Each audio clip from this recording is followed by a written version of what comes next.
जय श्री कृष्णा मित्रों। आज हम आप लोगों को सुनाएंगे श्रीमद् भगवद गीता का दूसरा अध्याय, श्लोक नंबर 37। हतो वा प्राप्य स्वर्गं जित्वा वा भोज्यसे महीं तस्मादुत्तिष्ठ कौन्तेय युद्धाय कृतनिश्चयः। अर्थात इस युद्ध में मरोगे तो स्वर्ग प्राप्त करोगे, स्वर्ग में विचरने की क्षमता रहेगी, स्वर्ग के बाहर प्रकृति में विचरने की धाराएं निरुद्ध हो जाएंगी, परम देव परमात्मा में प्रवेश दिलाने वाली देवी संपत्ति हृदय में पूर्णतः प्रभावित रहेगी, अथवा इस संघर्ष में जीतने पर महामहिम स्थिति को प्राप्त करोगे। इसलिए अर्जुन युद्ध के लिए निश्चय करके खड़ा हो।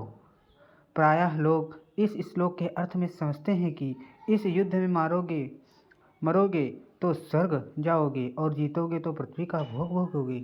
किंतु आपको स्मरण होगा अर्जुन कहाँ जा चुका है। भगवान पृथ्वी ही नहीं अपितु त्रिलोक के साम्राज्य और देवताओं के स्वामीपन अर्थात इंद्रपद प्राप्त होने पर भी मैं उस उपाय को नहीं देखता जो इंद्रियों को सुखाने वाले मेरे शोक को दूर कर सके।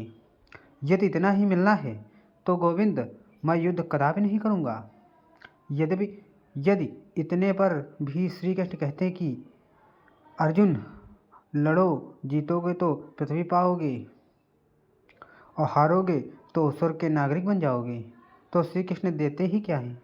अर्जुन इससे आगे का सत्य श्रेय परम कल्याण की कामना वाला शिष्य था, जिसे सद्गुरुदेव श्री कृष्ण ने बताया कि क्षेत्र के इस संघर्ष में यदि शरीर का समय पूरा हो जाता है और लक्ष्य तक नहीं पहुंच सके तो स्वर्ग प्राप्त करोगे, अर्थात स्वर्ग में ही विचरण करने की क्षमता प्राप्त कर लोगे।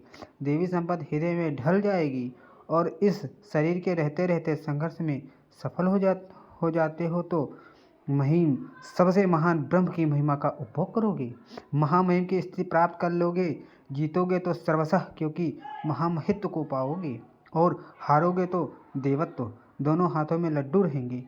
लाभ में भी लाभ और हानि में भी लाभ ही है। पुनः इसी पर बल देते हैं।